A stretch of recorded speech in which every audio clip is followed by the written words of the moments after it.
Alors, bonjour à tous et bienvenue pour cette nouvelle entrevue. Depuis la semaine dernière, on anime chaque jour, chaque midi au Québec, chaque fin de journée en Europe de l'Ouest, des entrevues et on a beaucoup de monde qui nous suit, soit en direct, soit en rediffusion. Alors, un grand merci d'avance à vous qui prenez ce temps pour vous avec nous aujourd'hui. Je me sens vraiment privilégiée de vous avoir avec nous. Je me sens également très privilégiée d'avoir nos deux professionnels de la journée qui font partie du coffret. Je vais vous les présenter dans un instant.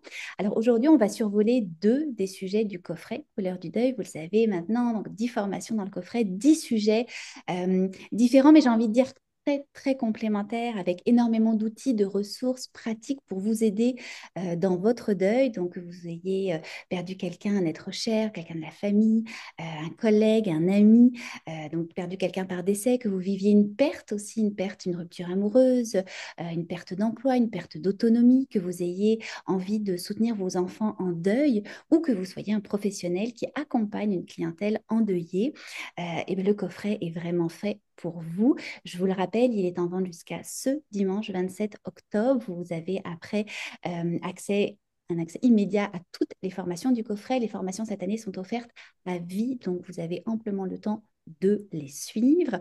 Le coffret coûte 244 $ ou environ 165 euros, ce qui est vraiment trois fois rien pour toute la richesse du contenu, tous les outils que vous allez avoir en main après pour traverser votre deuil ou aider vos clients à le faire. Alors, je me tourne tout de suite vers nos deux belles formatrices. Je vais commencer par toi, Lynn Asselin. Bonjour, Lynn. Bonjour. Alors, Lynn, tu as été infirmière pendant 25 ans, titulaire d'une maîtrise en Contemplative End of Life Care. Tu as accompagné plus de 3000 personnes jusqu'à la fin de leur vie, recueillant leurs réflexions profondes sur leur existence. Tu es profondément touchée par la puissance d'un cœur ouvert et tu as compris que c'était la clé de toute transformation profonde. Fortement inspirée par tes expériences, tu as donc développé une approche spirituelle unique et puissante de la vie à travers tes accompagnements. C'était un vrai privilège de t'avoir avec nous Hmm, aujourd'hui. merci. Et je me tourne vers notre autre charmante formatrice, Laurence Brun. Bonjour Laurence. Bonjour. Alors Laurence, tu es thérapeute du deuil et formatrice professionnelle sur le deuil. Tu as d'abord été assistante sociale auprès de victimes d'infractions pénales. Tu as accompagné également de nombreuses personnes endeuillées de manière souvent brutale. Et en 2014, tu décides de te former en tant que thérapeute professionnelle du deuil. Tu accompagnes aujourd'hui les enfants, les adolescents et les adultes en deuil. Et on va aborder avec toi un sujet qui nous tenait beaucoup à cœur dans le coffret parce qu'on nous l'avait demandé depuis le tout début, qui est donc le sujet du suicide. Alors, merci infiniment d'être là avec nous aujourd'hui. Merci de m'accueillir. Alors, je vais commencer par toi, Lynn, à te poser cette question-là lors du lancement la semaine dernière. Et je vous invite d'ailleurs, si vous n'avez pas été des nôtres, vous pouvez aller sur notre chaîne YouTube ou notre page Facebook pour revoir le grand lancement avec les 10 formatrices. Tu disais que la plupart du temps, on ne prend pas soin de son cœur. On prend pas Hmm. arrêter de s'observer. Qu'est-ce que ça veut dire pour toi prendre soin de son cœur endeuillé? Ouais, c'est déjà dans le titre, il y a un grand défi parce que pour parler des gens qui ont choisi de prendre soin de son cœur, c'est la dernière chose qu'on a envie de faire. C'est vraiment de choisir d'en prendre soin. Prendre soin, pour moi, ça veut d'abord dire reconnaître que mon cœur est souffrant. Mm. Parce qu'on peut choisir de carrément fermer la porte et ce que j'appelle de se créer une vie parallèle. Tu vois, cette vie-là intérieure est trop souffrante, donc je ferme la porte, je rentre, je reviens à ma tête, je lâche mon cœur. Et le X, c'est que c'est pas ma tête qui souffre, c'est mon cœur. Donc, ma tête peut me laisser croire que plus je comprends pourquoi je souffre, plus je comprends c'est à cause de quoi ça vient, d'où, pourquoi c'est arrivé, que j'ai fait, que j'ai pas fait, ci, ça, mais plus mon cœur va s'apaiser. Et pourtant, c'est pas comme ça que ça fonctionne. Alors, c'est sûr que le réflexe de la tête, c'est de prendre la relève pour nous sauver, pour nous rassurer, pour nous éviter de trop souffrir. Il faut la comprendre, il faut l'aimer, cette belle tête. Hors de réaliser que c'est lui ici qui est pas bien. Et le réflexe humain des gens, c'est pas de pas vouloir prendre soin de son cœur, c'est d'écouter davantage la tête et de croire quelque part que si je descends à l'intérieur de moi, je vais souffrir davantage. Donc, déjà ça, c'est un gros mythe à défaire parce que l'idée, c'est pas de descendre, de se rapprocher de l'organe qui souffre, si je peux le nommer ainsi, pour rester là, puis comme on dit en québécois, pour rouler dedans, quoi, tu vois, pour tourner en rond dans sa souffrance, puis c'est une fausse croyance, ça. L'idée, c'est que comme c'est l'organe qui souffre, c'est le seul organe qui peut aller mieux. Donc, si je descends pas dans cet espace-là, je n'ai aucun pouvoir d'action sur ma souffrance. Alors, oui, il y a les espaces où j'ai pas envie d'aller mieux. Ce que j'ai rencontré et ce que des milliers de personnes que j'ai accompagnées rencontrent, c'est hyper humain. Puis l'idée, c'est pas de se bousculer. Par contre, prendre soin de son cœur, pour moi, ça veut aussi dire respecter le rythme de mon propre cœur. Ça veut dire aussi accueillir le fait qu'il y a peut-être des conseils que je reçois qui ne me conviennent pas. Et comme c'est un sujet que je n'ai pas envie d'aborder parce que personne veut mourir, donc peu de gens ont ça comme livre de chevet, là. Je sais que le mien, on l'achète quand ça va pas bien, puis encore, tu vois, on espère que ça va passer. C'est aussi, tu l'as nommé dans tes posts, Aurore, puis c'est tellement ça, tu vois, le temps va arranger les choses. Alors, il y a tous ces phénomènes-là qui sont reliés au fait que personne ne veut mourir, donc personne ne s'intéresse à ce sujet-là. Et là, quand tu arrives dedans, ben là, tu as plein de gens qui te disent, moi, si j'étais toi, je ferais ça, puis penses-tu que nanana, puis fais pas ça, il faut pas faire ça, puis nanana, tu devrais, j'en ai un peu parlé hier dans mon live, tu vois, tu devrais te débarrasser des vêtements. Oh mon Dieu, tu as gardé une photo sur ton foyer, mais tu vas souffrir plus, puis écoute pas de la musique qui te rappelle ta mère parce que tu vas trop pleurer ou fais tel truc parce que... Et les gens, ben, ils savent plus où donner de la tête. Puis en fait, l'idée, c'est pas de donner de la tête à quelque part, c'est de donner le cœur. Et j'ai tenu bon de le préciser hier parce que beaucoup de gens pensent que parce qu'ils sont souffrants, leur ressenti n'est pas bon. Et c'est faux. Tu es encore plus en lien avec ton ressenti parce que tu es plongé dans ton ventre, si je peux donner cet exemple-là. Et tu le sais encore plus avec qui tu connectes, avec qui tu connectes pas. Puis ça ne veut pas dire que les autres sont pas bons. Ça veut dire qu'est-ce qui résonne pour moi comme approche, qu'est-ce qui m'appelle, avec qui je me sens en confiance, avec qui j'ai envie de m'ouvrir. Parce que c'est un terrain qui a besoin d'être sécure. Moi, j'appelle ça une connexion de cœur.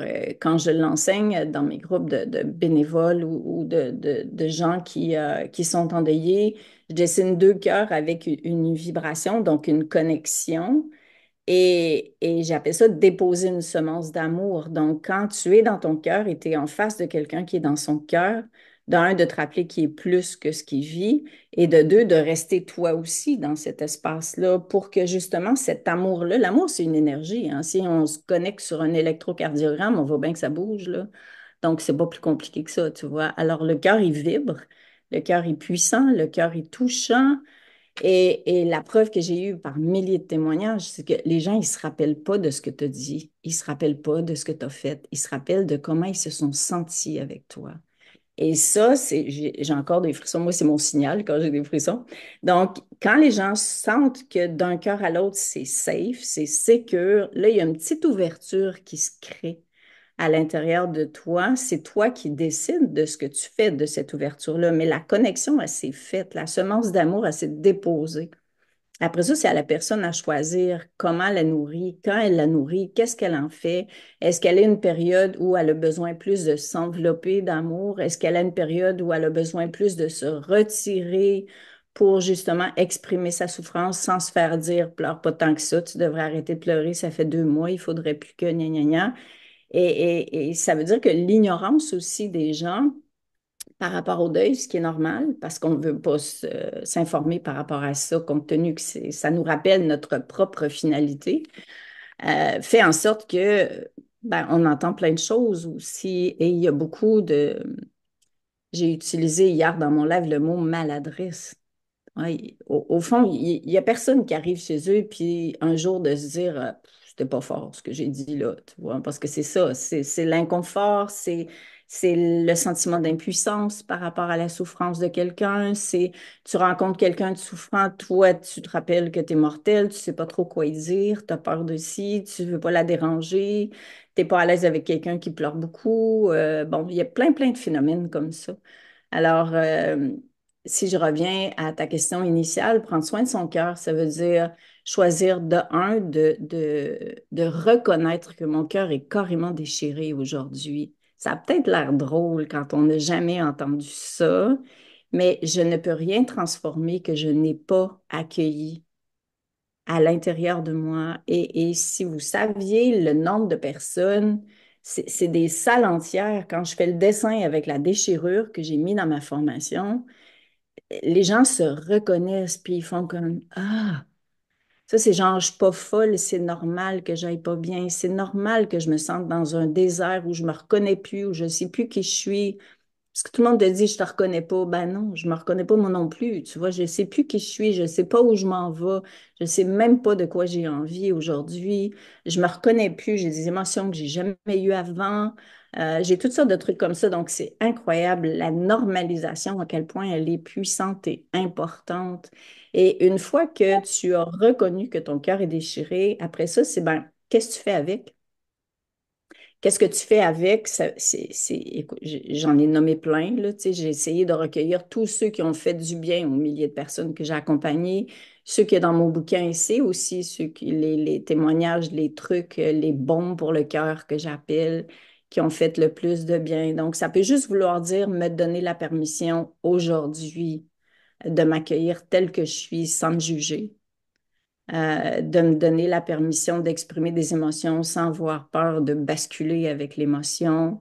Ça peut vouloir dire aussi de trouver un baume, qu'est-ce qui va m'apaiser, mais que moi, je peux mettre en place quand je suis toute seule par rapport à moi.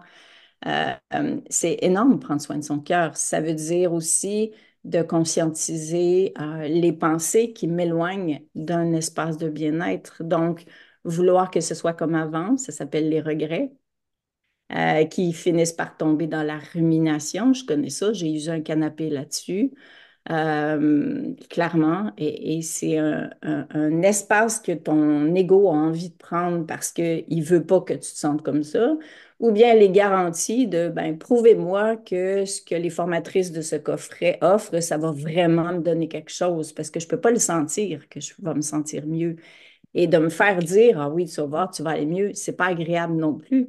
Donc, c'est pour ça que je trouve que des témoignages, c'est inspirant, c'est rassurant d'entendre quelqu'un qui l'a vécu, qui va vraiment mieux. Donc, vraiment mieux, ça veut dire que l'espace qui me faisait souffrir est celui à partir duquel j'ai pu grandir. Et je reconnais que c'est pas cool de se faire dire ça. Par contre, les gens qui ont choisi de prendre soin de cet espace-là endeuillé, c'est ça, prendre soin de son cœur, c'est prendre soin de l'espace qui souffre à l'intérieur de soi. Ce sont des gens qui, au fil du temps, ont fini par dire, j'aurais jamais pensé dire ça un jour, mais si j'avais pas vécu ça, je serais pas qui je suis aujourd'hui. Mm. Donc, c'est aussi des témoignages qui font comme Ah, je suis pas sûre que j'ai envie d'entendre ça, mais ça voudrait dire que c'est possible que mon cœur puisse aller mieux. Alors, c'est beaucoup autour de tout ça. Et je sais que c'est hyper contre-intuitif d'avoir choisi un titre comme ça, mais il n'y a personne qui peut le faire à notre place, quoi. Oui. Alors, Lynn, c'est passionnant. Là, je pense que tu es partie déjà Ah, ça y est, c'est très, très facile de loin. me faire partir Lynn comme nous ça, fait la formation en direct. Merci, carrément. merci, Lynn. Je vais revenir à toi dans un instant. Alors, Laurence, quand on perd quelqu'un par suicide, j'imagine que la culpabilité est immense. Alors déjà que dans le deuil, en général, la culpabilité prend une place considérable. J'ai l'impression que dans le deuil, dans le deuil par suicide, on se dit, j'aurais dû voir les signes, j'aurais dû comprendre, j'aurais dû l'aider, j'aurais dû prendre du temps. Et en même temps, je me dis, est-ce que ce geste était pas inévitable? Ou que de toute façon, ça allait être ça l'issue. Peut-être j'aurais vu son signe le lundi, mais que le mercredi, il aurait recommencé, que de toute façon, il serait parti. Qu'est-ce que tu dirais aux gens qui se retrouvent peut-être dans cette tourmente-là? Alors, effectivement, la culpabilité, d'abord, merci Lynn, parce que j'ai vibré sur tout ce que tu as dit. Donc, je vais dire, ça, c'est important. Et on en reparlera, mais moi, le savoir-cœur est une expression qui me parle beaucoup dans la posture professionnelle. Voilà, je voulais juste glisser ça au début. Pour revenir à la culpabilité, oui, tu as raison, Aurore. La culpabilité, elle est présente d'abord dans tous les deuils, quel qu'il soit, quel que soit ce qu'on a fait comme accompagnement. Mais dans le deuil après suicide, elle est particulièrement présente et surtout, elle ne lâche pas l'endeuillé. Et je parle d'un documentaire de Katia Chapoutier sur le deuil après le suicide d'un proche, dans lequel elle a une expression que j'aime beaucoup. Elle parle d'aller user les pourquoi. Parce qu'en fait, tu parlais de rumination tout à l'heure, Lynn, ce qui vient sans cesse tourner en boucle dans la tête des endeuillés, c'est pourquoi. Pourquoi je lui ai dit ça? Pourquoi j'ai eu cette attitude-là? Pourquoi je... Voilà. Et c'est sans fin. Et vraiment, je trouve toujours assez admirable la complémentarité de nos approches, parce que moi aussi, je propose un accompagnement très contre-intuitif autour de ces pourquoi. C'est le premier réflexe qu'on aurait tous envie de dire, c'est de dire à la personne, mais non, tu as fait de ton mieux, tu pouvais peut-être pas voir. Et on a raison de dire ça, mais ça sert pas à grand-chose, voire ça ne sert à rien parce que c'est à la personne de trouver ses réponses. Et c'est là où je trouve, et ça j'en parle beaucoup moi dans la formation, de dire en fait, c- notre boulot, qu'on soit proche, qu'on soit accompagnant professionnel, c'est de proposer un espace d'écoute suffisamment sécure et safe, de cœur à cœur, c'est là où vraiment je te rejoins, Lynn, pour que la personne s'autorise à aller chercher derrière cette question-là et d'aller la creuser. Parce que c'est à force d'y avoir répondu qu'à un moment donné, quel moment, je ne sais pas, je ne suis pas voyante, mais qu'à un moment donné, ce pourquoi va accepter de lâcher un peu la pression. Puis qu'un jour, on se dise, ben, j'aurai pas toutes les réponses, mais c'est OK. Ma posture, ma place à moi est OK. Et je trouve que ça, c'est vraiment quelque chose qu'on ne dit pas assez, en fait. On a tellement tendance, par bienveillance et malheureusement par maladresse, à vouloir faire taire l'autre quand il dit, mais enfin, pourquoi, pourquoi, pourquoi?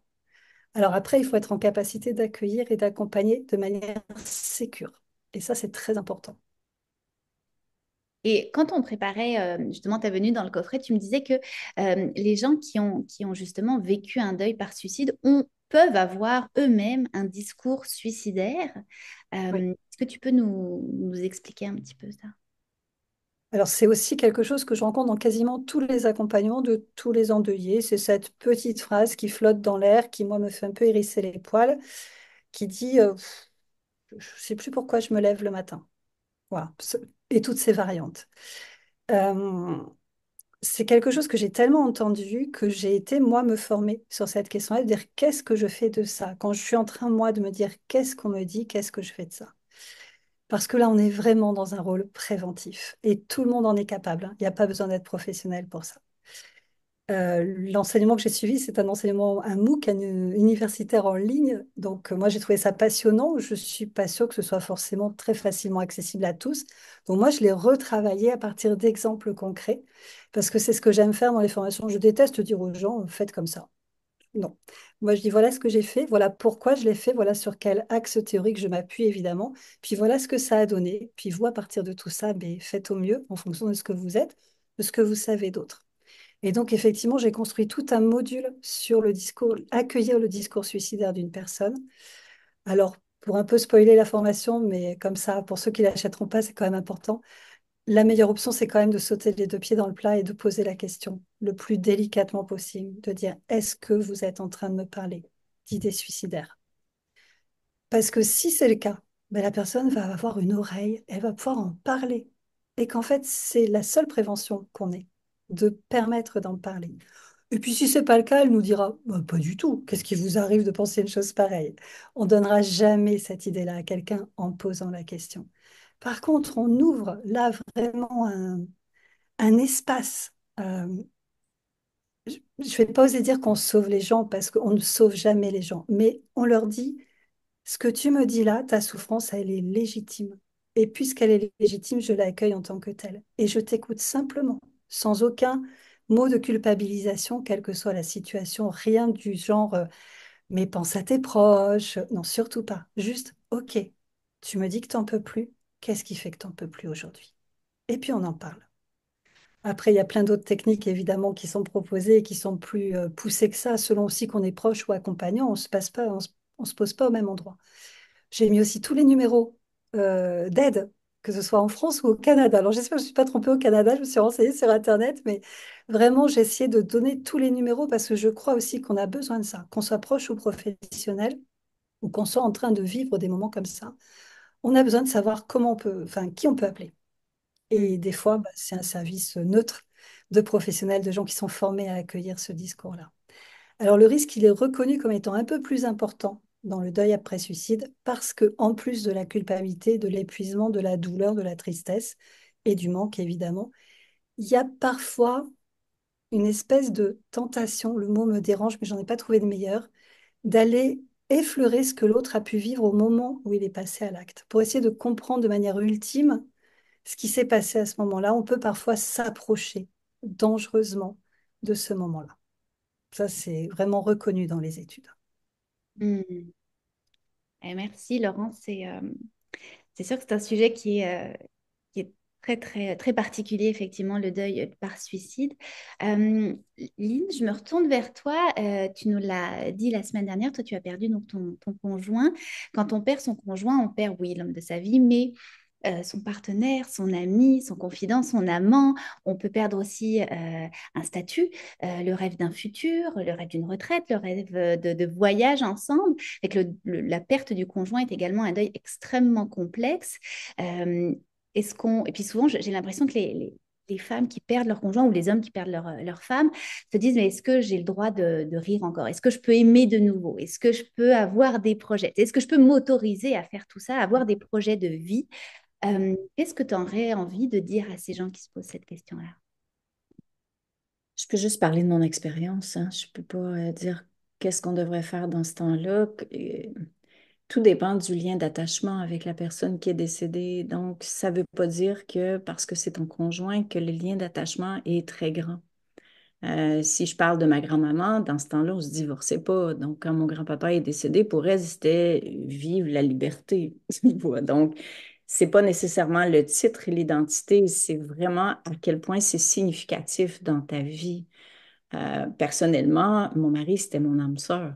Donc, toute ma vie, j'avais espéré rencontrer quelqu'un avec qui ça résonnait comme ça. Et c'est sûr qu'en même temps, ça a été mon plus grand enseignant. Donc ça a été quand même assez riche pour moi. Or, pour aller plus au cœur de ta question, j'ai mis beaucoup de temps à réouvrir mon cœur, justement, à le re-rendre disponible parce que mon réflexe, quand il est parti, il n'était pas déchiré, il était en mille morceaux. Et je pensais jamais que ça ferait aussi mal que ça. C'était de me dire, je pourrais pas réendurer une souffrance aussi grande une deuxième fois dans ma vie. Donc, c'était vraiment, ma tête a mis cette explication-là. C'est comme une manière de prévention aussi, de dire, mais c'est pas possible que ça redéchire aussi fort que ça. Donc, c'est pour ça que je parle d'intensité du lien. Et plusieurs années premièrement, je me suis permise d'accueillir ça.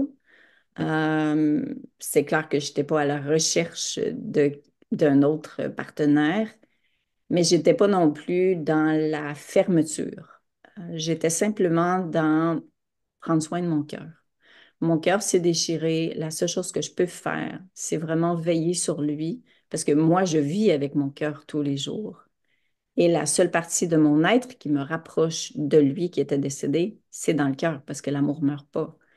Alors, certains vont dire que c'est une croyance. Tant mieux si c'est une croyance qui nous permet de s'accrocher à la vie, quoi. Une croyance, c'est pas une vérité. Or, un jour, je me suis dit, ouais, on est né pour aimer, pas pour se protéger. Alors, même si l'amour fait mal, même si la perte fait mal, la seule chose qu'on sait en arrivant sur Terre, c'est que tout est éphémère, même les relations les plus chères. Alors ça, c'est amener de la conscience aussi dans le deuil, de me dire, ben, c'est ça la vie sur Terre, c'est des détachements constants. Alors, ou je fais rien, ou je m'engage avec personne parce que j'ai peur de souffrir, Mais quand j'arrive au terme de ma vie, puis ça, j'en ai été témoin des milliers de fois, tu apportes avec toi ce que tu as fait de ce que tu as vécu, tes souvenirs d'amour. Tu n'apportes pas avec toi ce de quoi tu t'es protégé. Alors oui, ça déchire, mais quand tu rentres dans cet espace-là pour vraiment l'accueillir et en prendre soin, veiller sur lui, il y a quelque chose qui va s'ensemencer dans le même espace désertique qui n'était pas là avant. Donc, c'est comme si le cœur, il s'étire sans notre consentement. Et dans cet espace étiré, il peut se passer quelque chose à quoi notre tête avait aucune idée. Et c'est ça qui vient confirmer que oui, les épreuves, c'est contractant, ça déchire. Or, si on rencontre jamais ça, on peut pas grandir. Parce que chaque fois qu'on grandit, on étire un espace, tu vois, qui était confortable. Donc, c'est ça qui fait que je me suis dit, ben, OK, je suis née pour aimer, je suis née pour grandir, je suis née pour me rapprocher de ce que je suis de plus beau chaque jour. Donc, oui, ça fait mal, mais ça fait plus mal de ne pas le faire que de le faire parce que je deviens enfermée dans ma souffrance. Et ça, c'est beaucoup plus souffrant que de choisir envers et contre tout de dire oui à la vie, quoi. J'aime ça, je suis née pour aimer. J'aime ça Mm, beaucoup. Merci mm. pour cette image, Lynn. Alors, je me retourne vers toi, Laurence. Lynn, tout à l'heure, nous parlait justement des maladresses d'amour de notre entourage. Toi, tu parles également du jugement de la société dans le cadre d'un suicide. Est-ce que tu peux nous en glisser quelques mots? Oui, alors le jugement de la société, alors déjà qu'on se juge soi-même, hein, on n'a déjà pas besoin de ça, mais en plus, moi j'ai vraiment passé du temps à essayer de comprendre pourquoi. Bah déjà, je ne sais pas au Canada, mais nous en France, c'est systématiquement la cause pour laquelle il n'y a pas de cause marquée sur l'avis de décès. Qu'on a quelqu'un de très jeune qui meurt là et on ne sait pas pourquoi. C'est aussi euh, des endeuillés qui se retrouvent seuls très très vite, avec l'entourage qui vite, vite, vite, vite retourne à ses occupations. Donc je me suis quand même posé la question en me disant, mais mince, on n'est pas naturellement comme ça. Qu'est-ce qui déclenche cette peur? Ça peut être que de la peur. Qu'est-ce qui déclenche ça? Et bon, je lis beaucoup et j'aime beaucoup étudier. Et en fait, j'ai compris que effectivement, si inconsciemment hein, et involontairement j'accuse l'autre de quelque chose, alors si moi je ne fais pas ce quelque chose, je protège ma famille du suicide. Je ne sais pas si c'est clair, posé comme ça, mais ça explique cette fuite, voire ces accusations sous-jacentes. Oh, mais t'as pas vu, mais t'as pas compris, mais tu t'es pas douté, t'as pas eu un signe. Ce qui est terrible. Mm. Déjà que les gens ils se posent ces pourquoi-là tout le temps. Alors si en plus il y a un petit pourquoi comme ça qui arrive, là, ça vient vraiment lui donner un poids énorme. Et puis, moi, je me souviens d'une maman qui me disait, auprès de qui je me plains d'avoir perdu mon fils, au moment où on me dit il est mort de quoi et que je dis il s'est suicidé. Et le regard, il change. Et là, c'est fini. J'ai même plus le droit en tant que maman de dire que je suis une malheureuse. Alors, c'était son ressenti, mais elle n'est pas la seule. J'ai accompagné beaucoup de gens et effectivement, c'est quelque chose que je ressens beaucoup. Donc, moi, j'essaye effectivement de donner cette lecture-là aux endeuillés, pas pour qu'ils pardonnent, c'est pas leur boulot, ils ont à vivre assez de choses comme ça, mais pour qu'ils puissent peut-être comprendre d'où ça vient et qu'ils comprennent qu'en fait, finalement, c'est la peur de l'autre que l'autre leur renvoie et c'est finalement pas du tout un jugement sur eux dont la plupart du temps, les gens ne connaissent pas la vie. Je trouve qu'il y a tout un travail comme ça, je parle souvent aux gens que j'accompagne, de mettre les sous-titres. Je trouve qu'en fait, le deuil, c'est une langue étrangère que personne ne comprend. Et il faut passer son temps à mettre les sous-titres pour essayer justement de mettre un peu de fluidité, de douceur dans cette épreuve-là. Tellement. Et on passerait encore des heures à vous écouter tellement les sujets sont intéressants. Puis la façon dont vous l'abordez aussi est passionnante et aidante pour les gens qui sont en deuil actuellement. En fait, on va pouvoir passer énormément de temps avec vous en nous procurant le coffret et en suivant vos deux formations et les huit autres du coffret. Alors justement, toi, Laurence, dans le coffret, donc on l'aura compris, tu nous offres la formation pour ceux qui restent, traverser le deuil après suicide, compréhension, accompagnement et outils pratiques. Alors aussi en quelques mots, est-ce que tu peux nous dire ce que les gens vont retrouver dans ta formation, puis comment ça va les aider? Alors, la première chose moi, que j'ai voulu donner, c'est de la compréhension. C'est transmettre ce que j'ai appris de manière un peu théorique sur non seulement le deuil après suicide, mais aussi sur le suicide, parce que c'est quand même la première question des endeuillés. Qu'est-ce qui a pu se passer à ce moment-là? Donc voilà, j'ai transmis ce que je sais de ça, ce que je sais aussi du coup d'accueillir le discours suicidaire. Et puis, il y a de la théorie, parce que pour moi, c'est vraiment important, mais à chaque fois, je l'entoure d'exemples pratiques que j'ai rencontrés, parce que d'abord, je crois que je raconte assez bien les histoires et que je trouve que c'est quand même très porteur pour qu'on soit proche, qu'on soit professionnel. C'est très porteur de se dire, ah mais oui, c'est vrai, elle a dit qu'il y avait ça, qu'elle avait fait comme ça, qu'il s'était passé ça. Du coup, dans une situation un peu analogue, mais jamais pareille, parce que c'est jamais pareil, on peut vraiment trouver des postures qui sont, je pense, très aidantes. Après, j'ai mis aussi plein d'outils parce que, alors moi, à la base, mes formations, elles sont vraiment en direction des accompagnants professionnels. Donc là, j'ai retravaillé complètement un sujet que j'avais déjà abordé pour les accompagnants professionnels, mais plus en direction des endeuillés. Bien sûr que les accompagnants pourront tout à fait se saisir de tout cela pour le travailler avec les personnes qu'ils accompagnent directement. Je trouvais ça très important parce que je ne m'adresse pas tout à fait de la même manière avec une personne en deuil qu'avec un professionnel. Et je voulais vraiment, je parle beaucoup de douceur parce que pour moi c'est vraiment essentiel.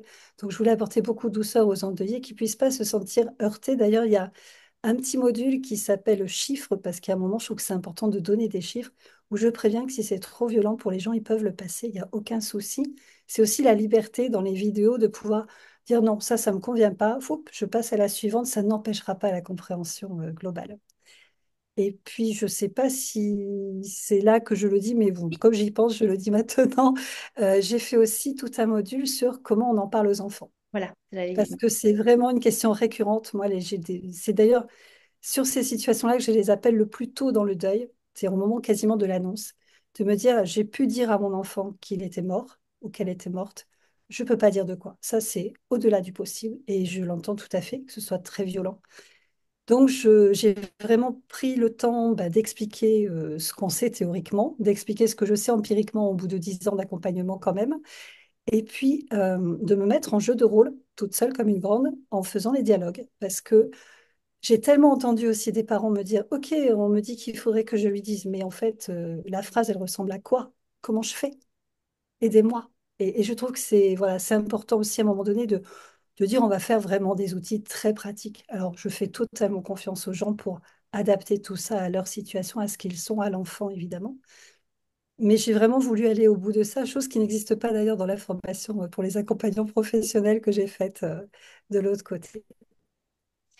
Voilà. Je ne sais pas si j'ai répondu à ta question, Tout à Aurore. fait, complètement. Et puis j'allais justement te poser la question pour les enfants parce qu'on sait que le temps du deuil est complètement différent chez un enfant. Sa gestion des émotions, de la compréhension de la vie, de la mort est complètement différente aussi. Il y a la plupart des formations d'ailleurs dans le coffret, il y a toujours une section ou un module justement par rapport au deuil des enfants. Donc je trouvais ça important de le souligner aussi avec toi.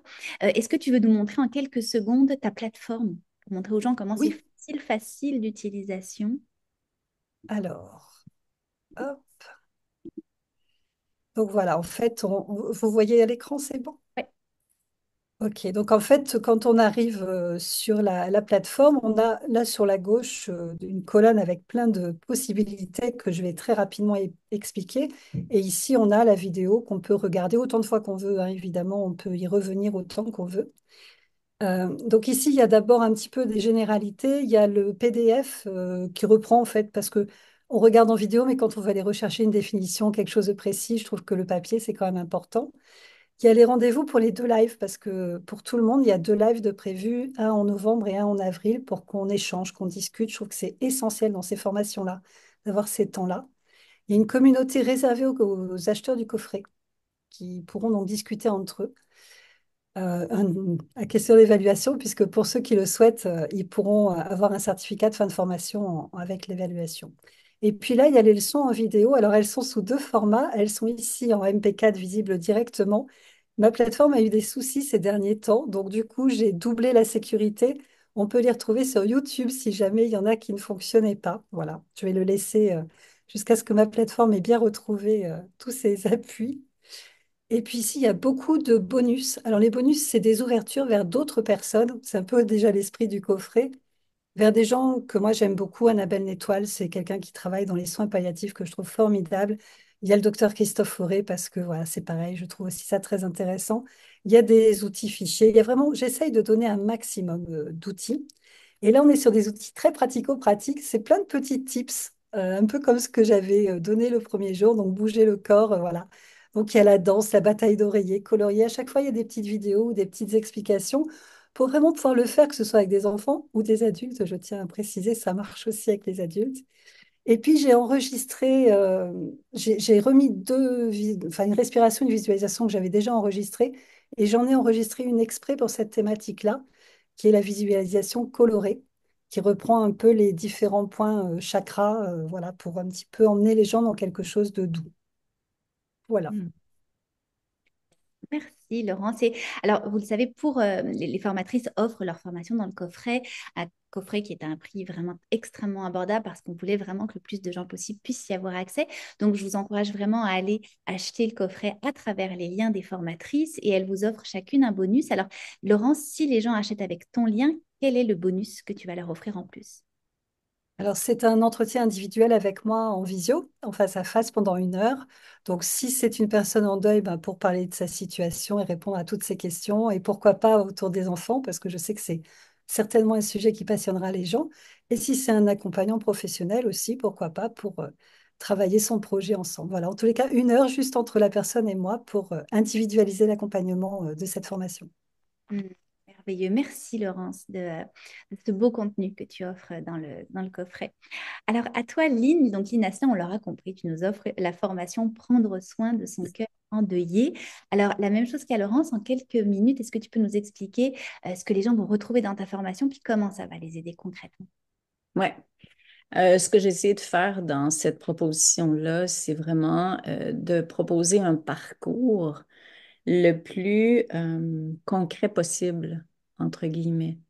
Donc, je me suis plutôt concentrée sur la puissance de chacun des éléments que j'ai amenés et le rendre le plus accessible rapidement possible, sans, de toute façon, dans mon bouquin, tout est élaboré. Euh, je me suis fiée à des témoignages que je recevais, tu vois, on ne sait plus où donner de la tête, ça serait ça, ou ça serait ça, ou ça serait peut-être comme ça. Donc, je me suis dit, je vais faire l'inverse de d'habitude. Je vais vraiment le ramener dans l'essentiel de ceux qui ont mis tout ça en place. Qu'est-ce qui a été le plus puissant pour eux? Alors, on trouve à la fois la démystification, ce que je disais tout à l'heure, qui est super important pour moi. Donc, normaliser, il y a des visuels aussi. Je suis allée chercher des dessins pour juste pour pas que ce soit la tête qui comprenne, mais que le cœur réagisse à l'image, puis qu'il fasse, ah oui, OK, ça c'est moi. Tu vois, tous les êtres humains rencontrent ça. Ce n'est donc pas que moi. Alors, il y a beaucoup de normalisation. Pourquoi ça fait si mal, comme je le disais précédemment. Et il y a beaucoup de qu'est-ce que je mets en place au quotidien pour m'apaiser, pour m'envelopper, à la fois émotionnellement, parce que les émotions, il y a beaucoup de tabous, encore une fois, par rapport à ça. Je peux pas les exprimer, je peux pas les exprimer partout. Si je les exprime trop, qu'est-ce qui va arriver? Donc, comment je fais pour les exprimer sainement? C'est un mot qui, pour moi, est extrêmement important et qui fait qu'une fois que je l'ai exprimé, je le sais que j'ai pris soin de moi. Je le sais que je me suis libérée. Mon langage à moi, ça s'appelle déposer ce qui te fait souffrir. Donc, pas le sortir pour le comprendre, mais le sortir pour faire de la place, pour créer l'espace pour que je puisse aller mieux. Alors, je vais beaucoup, beaucoup dans des dimensions comme ça. Euh, j'ai créé un carnet de bord. Je trouve que c'est important euh, parce que ça me permet de cheminer, non pas pour suivre toutes les étapes, puisque j'ai quand même pas trop ça, ces affaires-là, mais vraiment plus pour me guider, pour que je puisse justement déposer, m'y retrouver. Je vais aller à telle section, puis là, je vais dire, ah, aujourd'hui, je ne le sens pas trop, je vais revenir à la première, parce que c'est plutôt comme ça que je me sens. Donc, je l'ai vraiment construit dans ce sens-là. Et j'ai enregistré 3 vidéos dans lesquelles je mets plus en lumière verbalement ce qui se passe dans le cahier pour que je puisse cheminer des deux côtés. Donc, il y a des rappels et il y a aussi la traversée, quoi. que je fais à mon rythme et il n'y a pas de temps pour le faire. Je peux le faire sur un mois comme je peux le faire sur 2 ans. Ça n'existe pas le temps pour transformer un deuil. Alors, chacun crée son espace à lui. Il y a aussi tout le... J'ai vraiment ressenti l'élan de formuler, je me donne la permission de spirituellement, émotivement, concrètement au quotidien. C'est moi qui choisis qu'est-ce que je ressens. Puis quand je ne sais pas ce que je sens, ben là, j'ai des propositions. Donc, je peux moi-même aller dans les propositions. Euh, c'est à ça que ressemble ce que j'ai mis en place pour vous cette année. Donc, c'est vraiment un concentré de ce que j'enseigne depuis 20 ans, finalement, qui a fait le plus de bien aux gens. Et Partager ta ouais, plateforme si tu veux. ouais, vas-y. Ben, elle a l'air super cool, ma plateforme, parce que j'ai vraiment pas mis de détails. Je viens de les nommer. Vous avez Elle est compris que parfaite. c'est Elle plus est facile pour moi de parfaite. parler que d'écrire. Donc, tout est là, quoi. Donc, il y a le document qu'on peut télécharger, qui est le carnet de route. Tu veux que je... Ouais, si tu cliques dessus, tu y arrives. Je sais Attends. pas, hein. Oui, tout à fait. Ouais, ouais, ouais. Sam, Sam, Sam, comme ça. Oui, effectivement. Merci de m'accompagner dans cette technologie. Et qu'on retrouve toutes sortes de choses très intéressantes. Et Lynn a également mis donc toutes ces vidéos. Ouais, Donc, j'ai divisé en trois, effectivement, pour pas que ce soit trop long à écouter. voilà. Donc, on clique, on accède à la vidéo. Simple, Voilà, simple. voilà. Et alors, Lynn, la même question que Laurence. Oui. Donc, tu vas offrir un bonus aussi aux gens qui vont passer avec ton lien. Quel est ce bonus?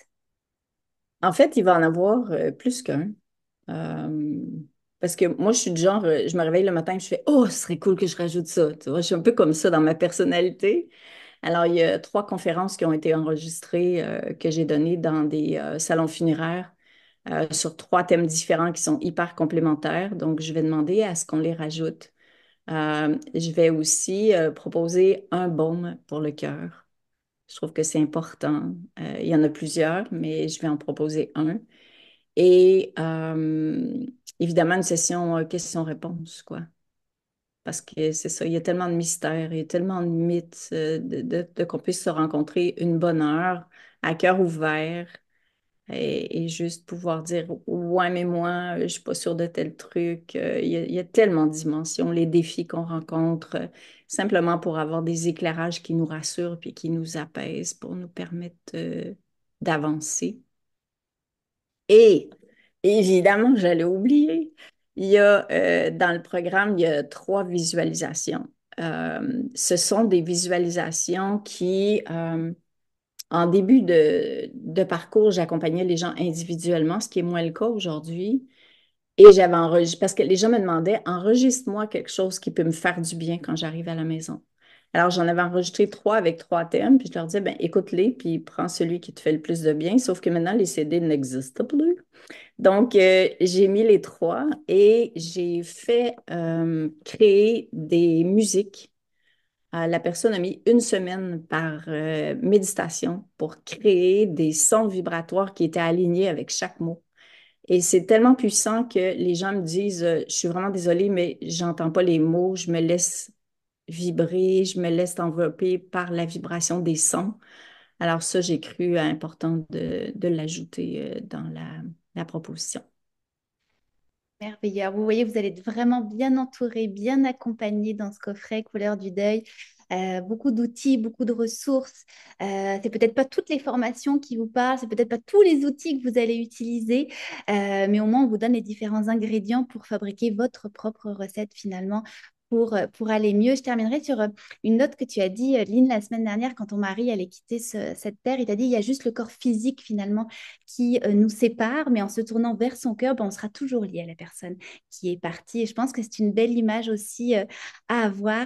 Merci infiniment, Lynn Asselin, Laurence Brun, pour votre immense contribution au coffret. Merci à toutes celles et ceux qui ont été aujourd'hui avec nous en direct. Merci à tous ceux qui vont nous écouter en rediffusion. Je vous rappelle que le coffret est en vente jusqu'à dimanche seulement. Alors faites comme des centaines et des centaines d'endeuillés qui se sont déjà procuré le coffret pour vous aider, pour aller mieux concrètement, pour vous autoriser à vivre de nouveau. Je vous encourage évidemment à aller visiter les sites internet de Lina Slin, de Laurence Brun, de suivre leurs médias sociaux, d'acheter avec leurs liens pour les remercier et de faire partie de cette grande mission du coffret Couleur du deuil. Et écoutez, je vous dis à demain pour une nouvelle entrevue avec deux autres formatrices. À très bientôt et prenez soin de vous. Merci, Merci. Aurore. Au revoir.